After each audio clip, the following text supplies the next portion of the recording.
Thank you. It truly is a sincere pleasure to be here tonight to celebrate the beginning of this new association, whose mission is to unite and represent the interests of Jewish attorneys and their allies in Palm Beach County, and to foster a legal community dedicated to upholding the principles of inclusion, justice, integrity, and morality.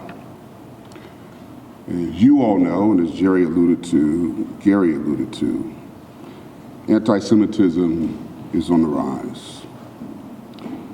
From projecting swastikas on the side of a building to the distribution of plastic bags containing obscene, hateful messages in neighborhoods in West Palm Beach,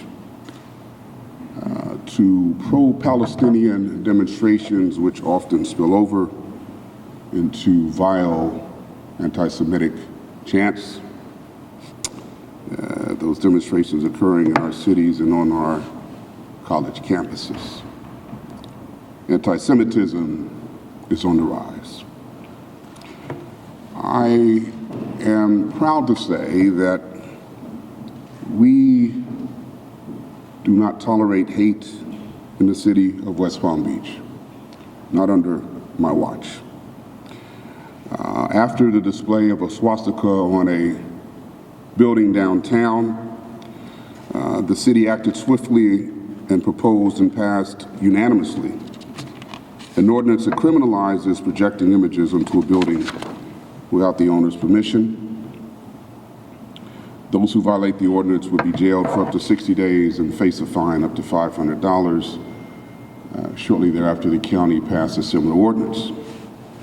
That was before October 7th.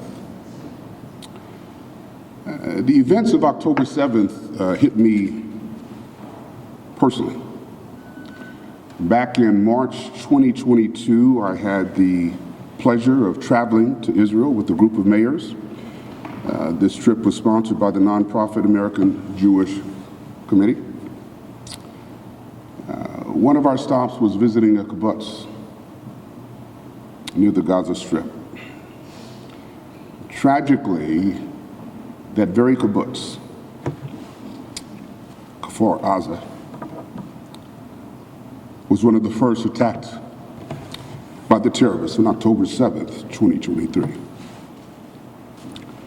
In Kfar Aza and other kibbutzes, entire families, women, elderly people, children, toddlers, even babies were murdered in their homes, as you all well know, some still in bed. Indeed, babies and toddlers were found decapitated in that kibbutz. Such tragic incidents serve as a stark reminder of the importance of peace.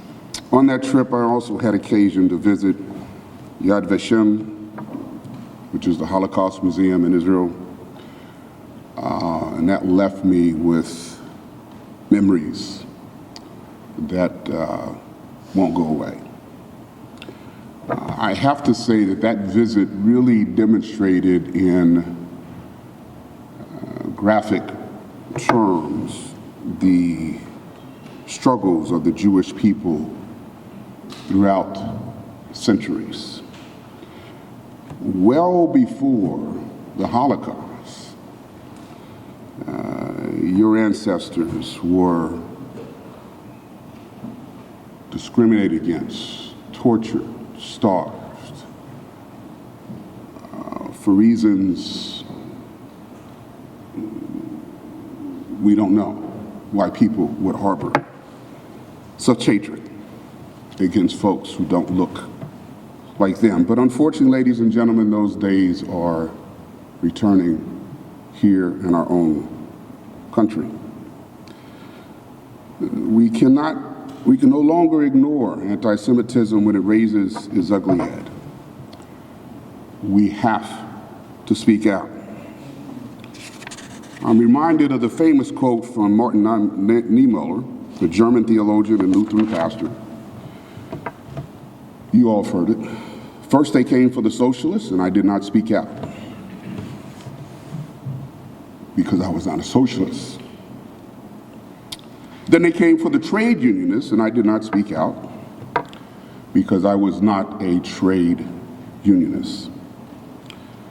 Then they came for the Jews, and I did not speak out because I was not a Jew.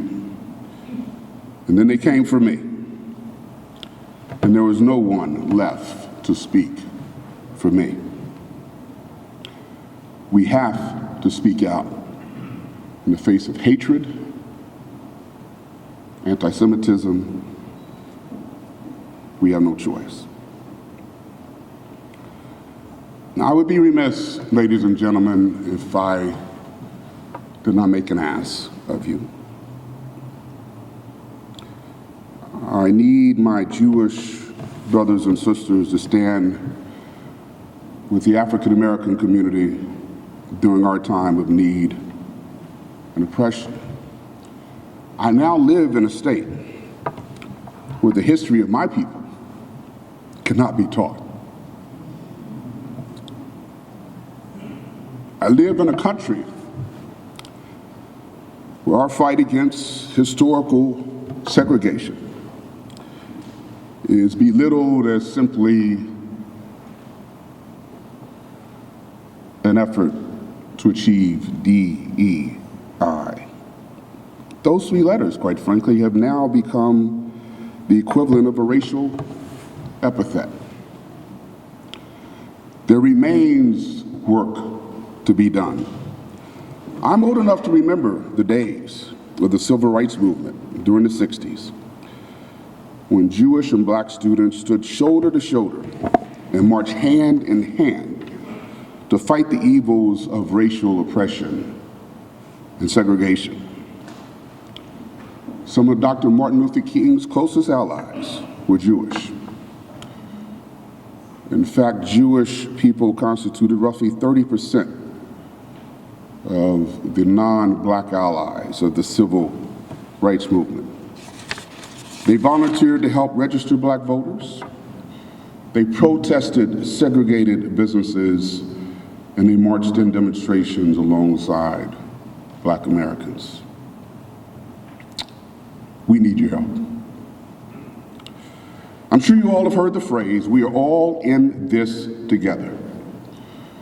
That phrase is like a beacon of hope and unity, reminding us that no matter what life throws our way, we are not facing it alone.